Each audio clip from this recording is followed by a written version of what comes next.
Alfredito, ¿cómo vamos? ¿Qué tal? ¿Cómo estás, Ricardo?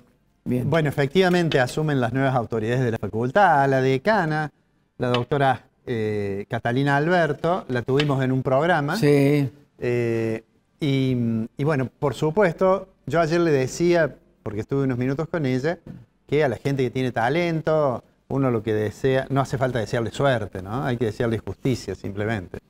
Y realmente, tanto ella como Ricardo Descalzi, que es un economista del Departamento de Economía, tienen conocimiento de la facultad y tienen experiencia en la gestión, ¿no? Lo cual es muy importante, porque les toca reemplazar un decano, yo diría excepcional, como fue Boreto, ¿no? Un hombre de una gran experiencia, ha sido secretario general de la universidad. Así que bueno, tenemos nuevas autoridades en nuestra facultad. Sí, señor.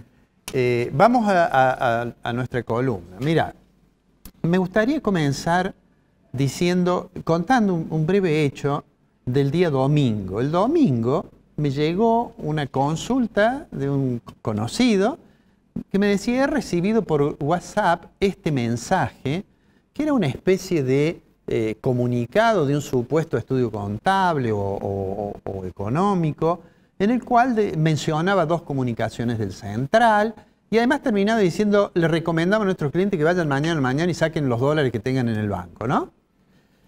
Por supuesto, yo lo vi, lo primero que contesté, era evidente que si uno leía eso, que eso no era una cuestión que pareciera muy seria. Primero, una de las comunicaciones a las cuales se refería del Central es la comunicación que ha generado tanta polémica respecto de los gastos con tarjeta para viajes y turismo en el exterior, ¿no? Sí. Y la citaba allí. Además decía: será un corralito encubierto, cosa por el estilo. La segunda cuestión es que yo personalmente creo que ningún colega le avisaría a sus clientes por escrito: vaya mañana a la mañana y saque los dólares del banco, ¿no? Bueno. Pero ¿por qué lo traigo a esto? Porque ayer, lunes ya, recibí varias consultas ya incluso de algunas empresas, el responsable financiero preguntando qué puede haber de esto, un rato antes de que abriera el mercado, digamos. Y entonces esto me lleva a formular dos reflexiones. La primera: hay un grado también de irresponsabilidad en la forma en que se difunde la información, porque eso que circulaba, digamos, hizo viral, como se dice ahora, a través de WhatsApp o a través, no recuerdo si había salido también en Twitter, pero además a veces los medios lo toman y lo lanzan irresponsablemente. Irresponsablemente. Digo, yo lo veo mucho más en algunos medios de Buenos Aires, ¿no? Sí. Mira, ayer escuché un periodista que creo que es bastante escuchado, y se llama Checopar, Babi Checopar, decir ante el comentario de otro que decía: en Estados Unidos están comentando que aquí van a abrir las cajas de seguridad. Sí. Decir: y puede ser, porque acá... Y, bueno, o sea, digo, hay una cierta dosis de irresponsabilidad en los medios, en muchos también de los que opinan, ¿no es cierto? Pero ¿qué es lo que hace que sea posible que tenga tanta repercusión? Lo que hace que sea posible es que la gente en Argentina, no solo las grandes empresas, las pequeñas, todo el mundo, siempre tiene temor de que el gobierno tome alguna decisión que lo vaya a perjudicar, ¿no? Con el tema del dólar recuerdan, digamos, experiencias pasadas. Eso se llama falta de confianza. Y eso es falta de confianza. Falta de confianza. Entonces el Banco Central tuvo que sacar un comunicado diciendo que ese documento que circulaba, tan poco serio, yo diría hasta profesionalmente tan mal escrito, sin embargo, decir: no, miren, no tengan miedo, que no le vamos a hacer nada, ¿no? Era una combinación de que la gente está dispuesta a creer, digamos, cualquier cosa que signifique que el gobierno la va a perjudicar, y en segundo lugar, que había coincidido con una decisión del Central, que en una comunicación le había dicho a los bancos que su posición en dólares, la de los dólares propios, tenían que deshacerse de ello. ¿Y por qué lo hace el Central? Por la misma razón que ha hecho esto de los viajes y que ha generado tanta polémica. Y es porque, bueno, falta de reserva. Falta de reserva. Ahora, quiero decir una cosa respecto a los depósitos en dólares, porque incluso esta mañana me volvieron a preguntar. Digo, la gente debe saber que cuando deposita en una caja de ahorro 100 dólares, buena parte de los 100 dólares no quedan en ese banco, sino que van al Banco Central, ¿no? Están dentro de esos 42.000 millones de dólares que figuran como reservas del Banco Central. Ahora, ha habido experiencia en que la gente se asusta, va y saca mucho.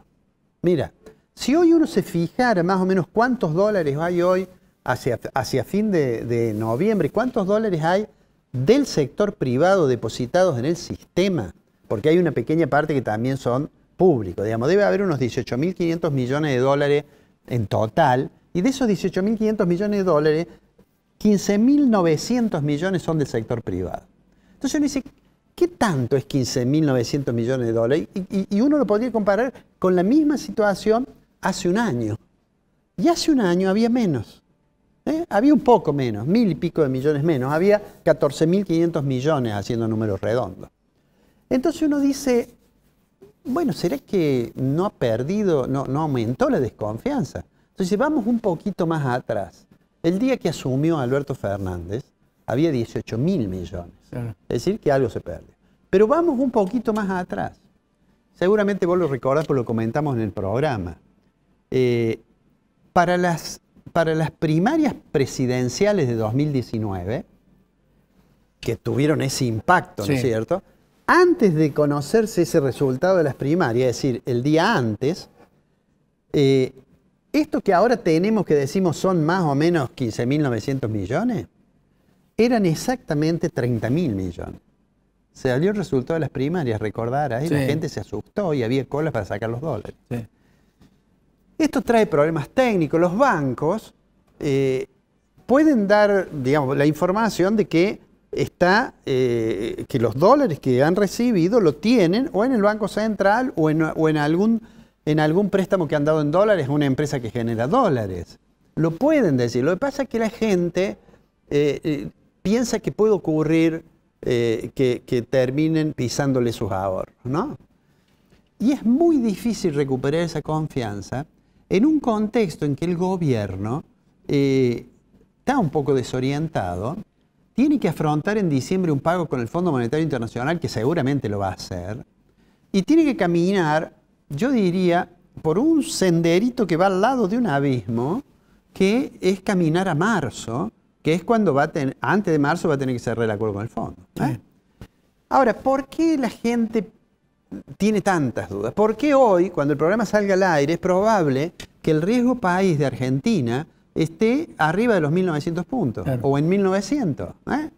Recordémosle a la gente que el riesgo país es una diferencial de tasas, es decir, es la diferencia que hay entre un título que se cree que se considera de riesgo cero, las letras del Tesoro de los Estados Unidos, y un título argentino.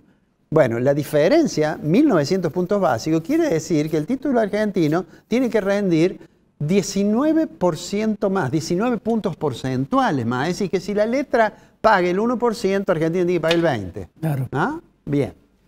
Entonces digo, la gente tiene esa sensación porque hay voces que no son todas uniformes en el gobierno. Fíjate vos, en el tema de las cuotas, estas de las tarjetas, ha habido más de una opinión. Ha habido quien dijo, no podemos estar dándole subsidio a los ricos que quieren viajar al exterior. Y es difícil probar cómo es ese tema del subsidio. Mientras que hay otro que yo creo que más sinceramente ha dicho, mire, lo hemos tratado de frenar porque tratamos de reducir el déficit que tenemos en la balanza de turismo. Si esa medida es buena o no, da la impresión que no. La mayoría de los operadores turísticos dicen que eso lo único que va a traer como consecuencia es que como menos argentinos van a poder viajar porque algunos no podrán acudir a un financiamiento distinto al que tenían las tarjetas, entonces dice, bueno, en la medida en que esa demanda cae, bueno, las compañías aéreas empiezan primero a reducir frecuencias. Claro. ¿Por qué? Porque no pueden venir con turistas extranjeros y si nunca llevan turistas argentinos. ¿Sabes qué pasa? Esas medidas originan suspicacia. Además. Originan suspicacia y temor, y en una Argentina que está desvariada desde el punto de vista económico, institucional y político. Claro. Eso la gente reacciona. Claro. Entonces el gobierno va a caminar en este camino en el cual incluso hay quienes ya siendo personas que apoyan al gobierno han dicho no hay que pagarle al fondo, en realidad rompamos con los Estados Unidos, sería mucho más conveniente tener por aliado a Irán que tener a los países capitalistas centrales. Bueno, y eso me parece que va a seguir ocasionando bastante ruido. Después del tema que vos lo mencionaste y que probablemente lo vas a comentar en el editorial, de la carta de Cristina, ¿no? Bueno, Cristina, después de las PASO, hizo una carta, generó un terremoto en la superestructura política, y después los periodistas de política decían, ¿por qué no habla? ¿Por qué no habla? Bueno, al final hizo la carta, ¿no?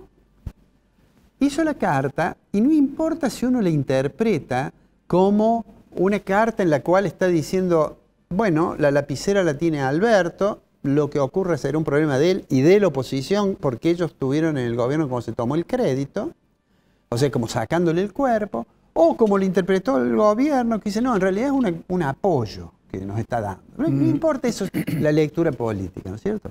Lo concreto es que si uno lee eso, sabe que Cristina sabe que el gobierno va camino a intentar al menos un acuerdo con el fondo. Y que el acuerdo significa lo que decías vos la semana pasada, ajuste. Y que el ajuste, digo, podemos no usar esa palabra, pero el gobierno va a tener que corregir un poco la cuestión fiscal, va a tener que ver con un poco más de cuidado la cuestión monetaria. El fondo, yo creo que está muy dispuesto a otorgarle a Argentina un crédito de facilidades extendidas para que pueda pagar lo que debe, pero bueno, ahí recién empiezan los problemas, ¿eh? Claro. Porque bueno, después hay que ver cómo sigue el gobierno en un contexto de total falta de credibilidad de los agentes económicos en las decisiones de la política económica y con una tasa de inflación que es realmente, digamos, que inhibe la posibilidad del cálculo económico. Y entonces, y así es difícil que la economía pueda, digamos, iniciar lo que dice siempre Guzmán, un camino de crecimiento sustentable. La situación es muy complicada. Yo siempre digo, va a hacer falta una gran dosis de responsabilidad del gobierno y una gran dosis de responsabilidad de la oposición. Sí, totalmente. Lo que pasa es que a veces uno, viendo lo que ocurre, lo que son las declaraciones públicas, tiene la impresión que esa dosis de responsabilidad no está tan presente. Claro, ¿sabés qué pasa? Me da la impresión, ambos son responsables. Seguramente. Oficialismo, oposición son responsables. Uno por tomar el crédito, otro por no pagarlo o por estirar los plazos excesivamente largos. Lo que a mí me queda en claro, sin ser economista, simplemente un observador de la realidad, en este caso como comunicador social, es que la deuda no se va a pagar. Seguramente. La deuda no se va a pagar. Es decir, cuando llegue el momento de vencimiento, hay que pedir un waiver. Sí, sí. Y vamos a patearla para adelante. Sí, y hacer un rollover de los vencimientos. Pero, rollover o un waiver, no sé cómo. Sí, el waiver también va a ser necesario porque es como un pedido de perdón para que les tiren un poquito de plazo si no llegamos a cerrar el acuerdo antes del vencimiento grande. Pero termino con esto. Alguien dice, bueno, vamos hacia un estallido. Yo creo que no, lo he dicho varias veces, ¿no? Yo creo que el gobierno va a seguir insistiendo hasta que cierre el acuerdo con el fondo al menos, tratando de frenar esa pequeña sangría que tiene, que a pesar de tener exportaciones importantes, no tiene dólares, ¿no es cierto? Y entonces va a ir cerrando. Todavía hay cosas por cerrar, ¿eh? Sí. Mira, estamos empezando diciembre, ¿no? Sí. Empezamos diciembre y muchos argentinos, 900.000 supongamos, entran al home banking a comprar los $200. Sí. Todavía el gobierno no ha cerrado esa canilla. Hay que ver hasta cuándo. No estoy haciendo una predicción, no estoy diciendo que mañana vamos a conocer. No, pero es una predicción total y absolutamente real y seria. ¿Por qué? Las empresas necesitan guita. Sí, sí. Hay que pagar los aguinaldos. Hay que pagar los vencimientos. Es decir, de algún lado sale la plata. Sí, y además lo que ocurre es que en esta situación, el que puede acceder al dólar oficial, si es un importador, va a importar lo más que pueda, ¿no? Y el que tenga que liquidar una exportación o pagar un aguinaldo y tiene dólares, va a tratar de demorar la venta de los dólares. De manera tal que creo que vamos camino a un fin de año que vamos a seguir teniendo en el mercado cambiario mucha volatilidad, digamos, ¿no? Digo el mercado cambiario, estoy pensando en el blue, en el MEP o en el contado con liqui. Bueno, Redrado acaba de decir que no tenemos para un mes de importaciones.